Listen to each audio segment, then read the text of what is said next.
Quand j'étais petite fille, je vivais avec mon grand-père et mon petit frère Daniel. Nous avions une petite maison en ville. Elle n'était pas grande, mais c'était notre maison. Grand-père s'occupait de nous. Il préparait nos repas. Le soir, il nous racontait des histoires. Il nous aimait beaucoup. Je me sentais en sécurité avec lui. Je me sentais heureuse.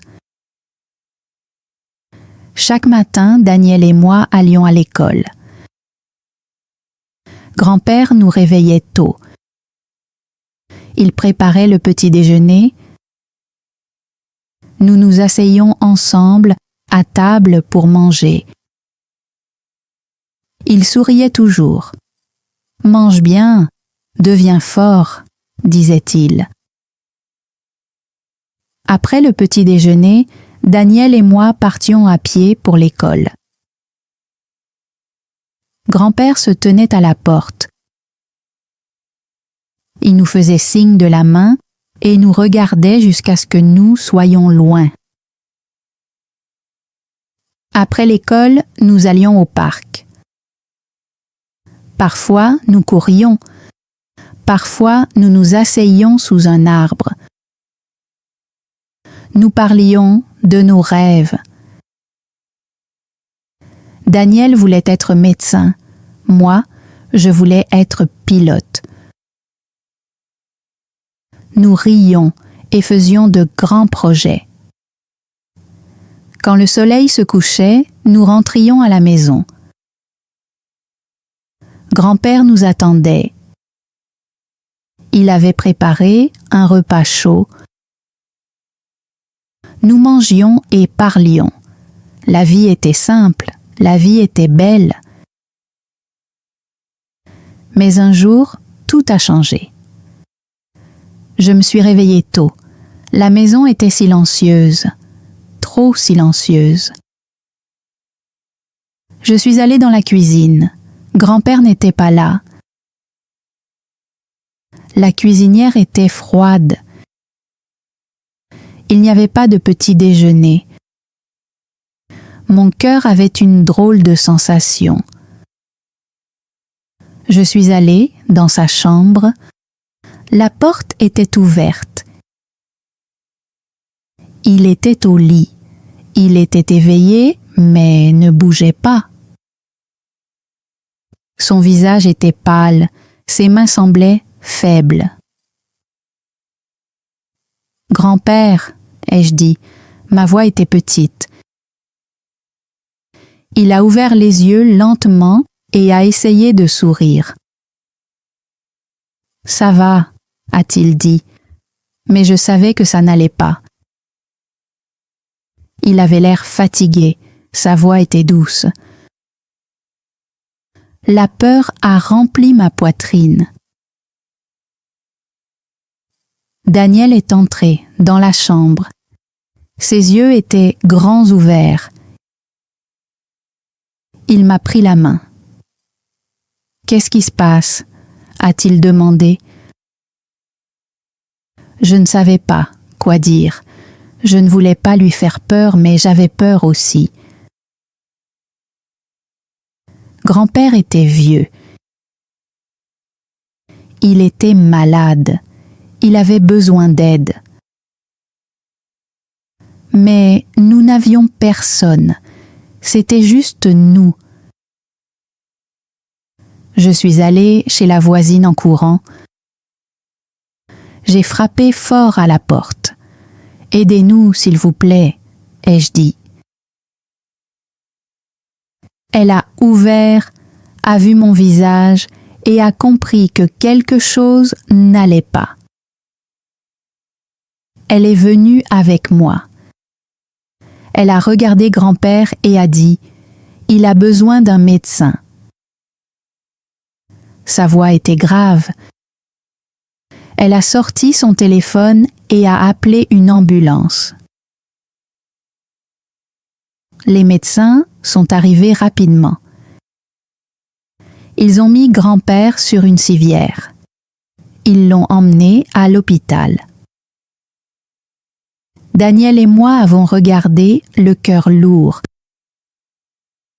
La maison était maintenant vide. Elle était trop silencieuse. Nous nous sommes assis sur le canapé. Nous n'avons pas parlé, nous avons juste attendu. À l'hôpital, la salle d'attente était froide. Les chaises étaient dures. Les lumières étaient vives. Les gens passaient devant nous. Certains avaient l'air fatigués, d'autres inquiets. Une infirmière nous a dit « Attendez ici », puis elle est partie. L'horloge au mur avançait lentement. J'ai tenu la main de Daniel. Il regardait le sol. Je voulais être forte pour lui, mais au fond de moi, je me sentais petite. Après un long moment, un médecin est arrivé. Il avait un visage gentil. Il s'est assis à côté de nous. « Votre grand-père est malade », a-t-il dit. « Il est très faible. Il a besoin de repos. »« On peut le voir ?» ai-je demandé. Le médecin a souri un peu. « Oui, mais seulement pour un court moment. » Il s'est levé. « Suivez-moi. » Nous avons marché dans un long couloir. L'air sentait le médicament. Nous sommes arrivés dans une chambre. Grand-père était dans un lit. Il avait un tube dans le bras. Ses yeux étaient fermés. Ma poitrine était serrée. Daniel courut vers lui. « Grand-père » dit-il. Grand-père ouvrit les yeux lentement. Il sourit. « Mes petits » murmura-t-il. Sa voix était faible. Je m'assis à côté de lui. « Tu nous as fait peur » dis-je. Il eut un petit rire, puis toussa. « Ça va. Je suis juste fatigué » dit-il. Ses yeux étaient pleins d'amour. « Vous devez être courageux. Prenez soin l'un de l'autre. » Ces mots étaient lourds. Je ne voulais pas penser à la vie sans lui. Une infirmière entra. « Il a besoin de repos » dit-elle. Daniel serra grand-père dans ses bras. Je lui tins la main un instant, puis nous partîmes. Le chemin du retour fut silencieux. Les rues étaient vides. Daniel me tenait la main fermement. « Qu'est-ce qu'on va faire ?» demanda-t-il. Je n'avais pas de réponse. Je me contentais de serrer sa main. Je savais une chose. La vie allait changer. La maison paraissait différente sans grand-père. C'était calme, mais pas un calme agréable. C'était vide. Daniel et moi nous sommes assis à table. Il n'y avait pas de repas chaud, pas de rire. Sa voix me manquait, ses histoires me manquaient. Daniel posa la tête sur la table. « Quand est-ce qu'il reviendra ?» demanda-t-il. « Bientôt, » dis-je, mais je n'en étais pas sûre. Le lendemain matin, je me levai tôt. J'allai à la cuisine et essayai de préparer le petit déjeuner. Les œufs brûlèrent. Le pain était trop dur. Daniel s'assit à table et me regarda. Il prit une petite bouchée. « Ce n'est pas comme celui de grand-père, » dit-il. Il avait raison, rien n'était pareil. Après le petit déjeuner, nous sommes allés à l'école. La marche semblait longue. Les rues étaient pleines de monde, mais je me sentais seule. En classe, je n'arrivais pas à me concentrer. La maîtresse parlait, mais je n'entendais pas ses mots. Mes pensées étaient à l'hôpital. Je voulais voir grand-père. Je voulais savoir s'il allait mieux. À midi, Daniel s'assit avec moi. Il bougeait sa cuillère dans son assiette. « Je n'ai pas faim, » dit-il. Je comprenais. Moi non plus, je n'avais pas faim. Quand l'école fut finie, nous sommes rentrés à pied.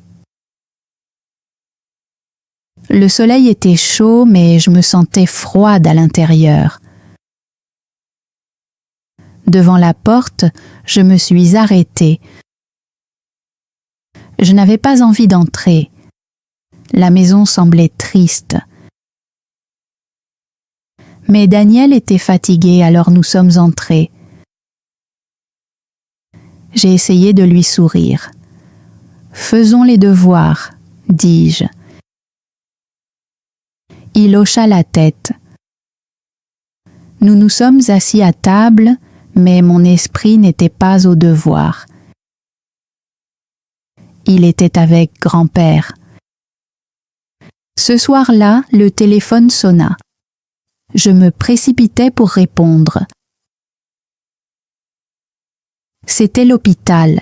Une infirmière parla. « Votre grand-père est stable, mais il doit rester ici plus longtemps. » Mon cœur se serra. Je voulais qu'il rentre à la maison. Je voulais que tout redevienne normal. Mais je savais que ce ne serait pas bientôt. « Pouvons-nous lui rendre visite ?» demandai-je. L'infirmière répondit oui. Je me sentis un peu mieux. Le lendemain, nous sommes allés à l'hôpital. Grand-père avait l'air fatigué, mais il sourit quand il nous vit.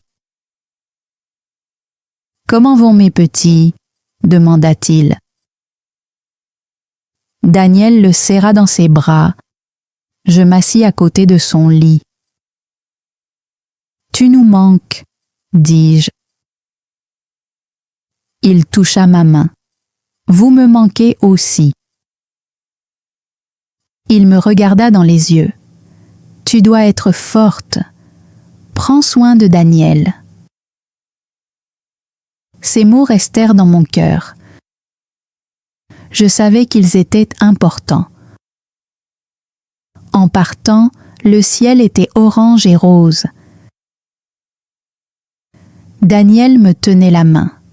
« J'aimerais que grand-père puisse rentrer à la maison, » dit-il. J'acquiesçai.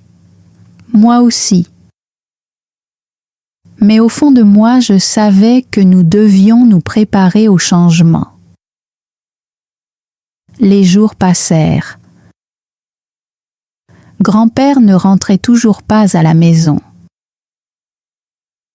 Après l'école, Daniel et moi allions lui rendre visite. Il était faible, mais il souriait toujours. « Est-ce que vous mangez bien ?» demandait-il. Je hochai la tête, mais ce n'était pas vrai. La nourriture que je préparais n'était jamais bonne. Daniel mangeait à peine. Grand-père soupirait. « Vous devez prendre soin de vous », disait-il doucement. Un après-midi, je rentrais à la maison fatiguée. Daniel était silencieux. Il était assis sur le canapé, les genoux serrés contre lui. « Je n'aime pas ça, » dit-il. « Je veux que grand-père revienne. » Je m'assis à côté de lui. Moi aussi, mais il faut être patient. Il me regarda avec des yeux tristes. « Et s'il ne revenait jamais ?» murmura-t-il. Je ne savais pas quoi répondre. Je lui pris simplement la main. Cette nuit-là, je pensais à notre avenir. Grand-père était malade. Il ne pouvait plus travailler. Nous n'avions pas d'argent, nous avions besoin de nourriture. Nous devions payer l'école. La peur m'envahit. Comment allions-nous nous en sortir? Je regardais Daniel. Il était petit et innocent. Je devais être forte pour lui. Je devais faire quelque chose. Le lendemain matin, je me réveillais avec une décision. Après l'école, je chercherais du travail. J'expliquais mon plan à Daniel. Il avait l'air inquiet. « Mais tu es juste une fille, » dit-il. « Qui te donnerait un travail ?» Je ne connaissais pas la réponse, mais je devais essayer. « Je trouverai un moyen, » dis-je. Après l'école, je marchais dans les rues animées. Je regardais les magasins et les petits restaurants. L'odeur de la nourriture flottait dans l'air. Je vis une boulangerie et entrai. Un homme se tenait derrière le comptoir, occupé avec des clients. « Excusez-moi, » dis-je. « Avez-vous besoin d'aide ?» Il me regarda. « Quel âge as-tu » demanda-t-il. « 12 ans, » répondis-je. Il secoua la tête. « Tu es trop jeune. » Mon cœur se serra. Je sortis et marchai jusqu'à une petite épicerie. Une femme rangeait des légumes sur les étagères. Je lui posai la même question. Elle me regarda un moment puis soupira. « Je ne peux pas te payer beaucoup, mais tu peux m'aider à nettoyer. » Mon cœur se remplit d'espoir. « Je le ferai, » dis-je rapidement. Elle me tendit un balai. « Commence maintenant, » dit-elle. Ce soir-là, je rentrai à la maison fatiguée mais fière. Les yeux de Daniel s'illuminèrent. « Tu as trouvé un travail ?» demanda-t-il. Je souris. « Oui, ce n'est pas grand-chose, mais c'est un début. » Il me serra dans ses bras. Je me sentis forte. Pour la première fois, je crus que nous pouvions prendre soin de nous-mêmes. Le lendemain, je retournai travailler. L'épicerie était petite, mais toujours animée.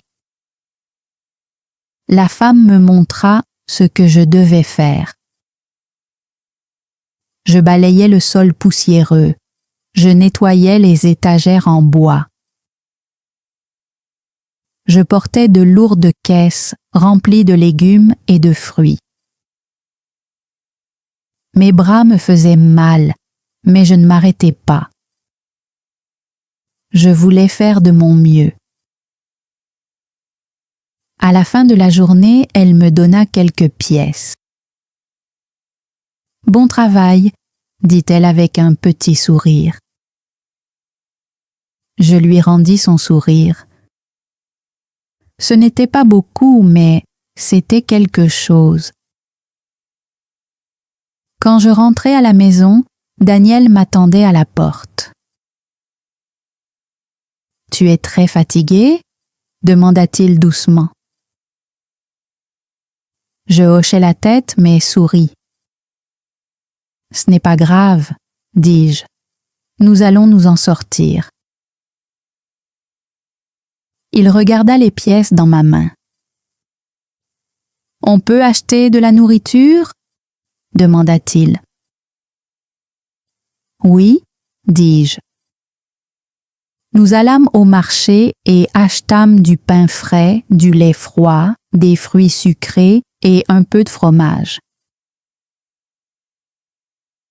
C'était agréable d'acheter quelque chose avec mon propre argent. Le lendemain matin, je me réveillai tôt. Je préparai le petit déjeuner. C'était simple, mais Daniel mangea tout. « C'est meilleur qu'avant, » dit-il avec un sourire. Je ris. « J'apprends, » dis-je. Après le petit déjeuner, nous partîmes à l'école. Je me sentais différente. Je me sentais plus âgée. J'avais un travail maintenant. Je n'étais pas seulement une fille, j'étais quelqu'un qui pouvait aider. À l'école, j'essayais d'écouter la maîtresse, mais je pensais à mon travail. Je voulais faire mieux. Je voulais gagner plus. Quand la cloche sonna, je courus jusqu'au magasin.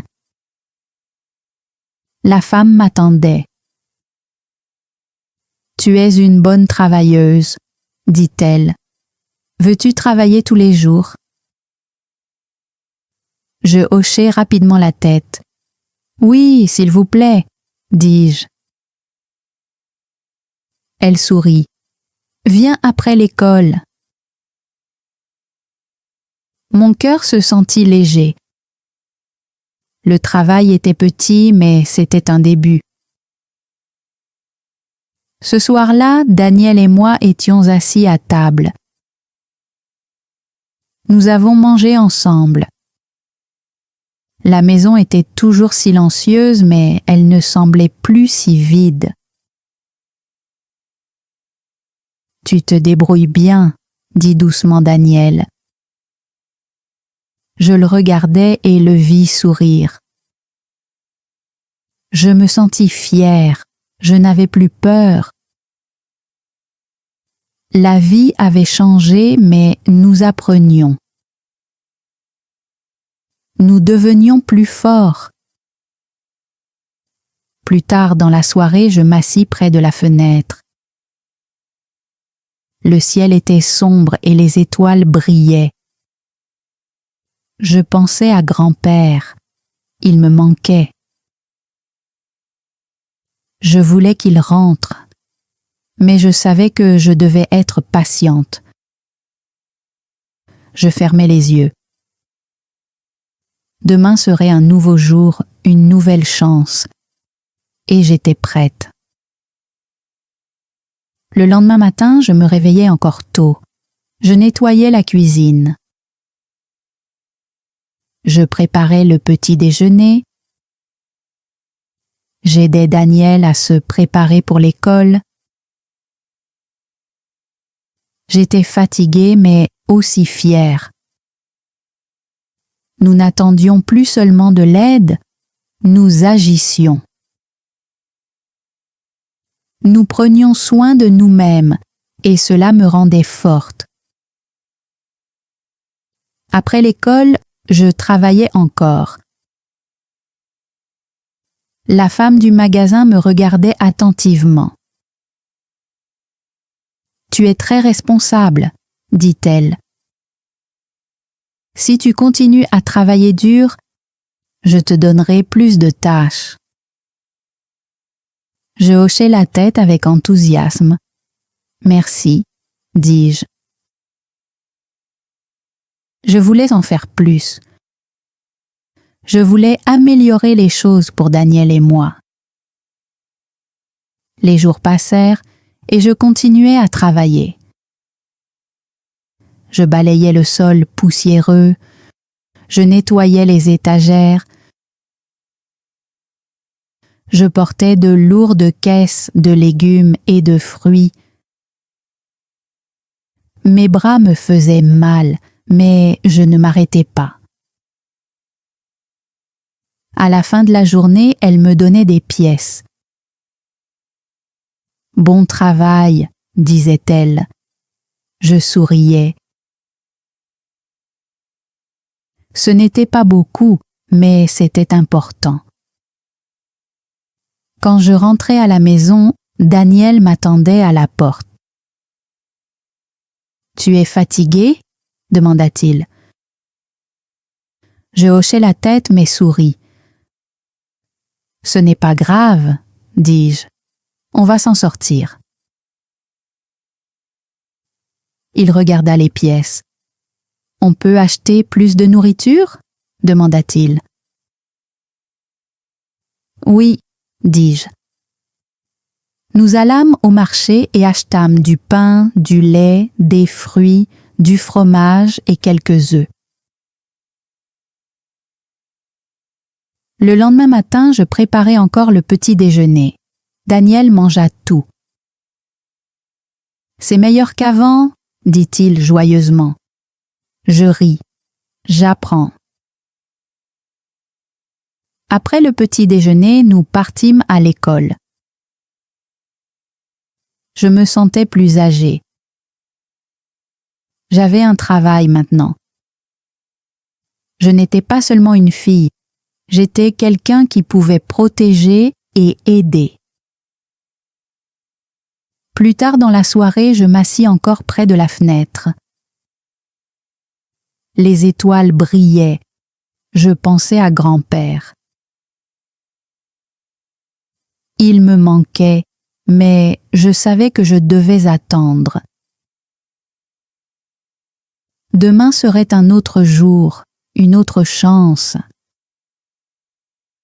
Une semaine plus tard, nous reçûmes une bonne nouvelle. L'hôpital disait que grand-père allait mieux. Bientôt, il pourrait rentrer à la maison. Daniel et moi étions si heureux. Nous avions appris à prendre soin de nous, mais il nous manquait toujours. Quand il revint, nous lui racontâmes tout. Il sourit fièrement. « Vous avez grandi ?» dit-il. « Je suis fier de vous. » Et pour la première fois depuis longtemps, je me sentis vraiment en sécurité. Thanks for joining Frenchy Tales. Don't forget to like, subscribe, and keep learning through stories. See you next time.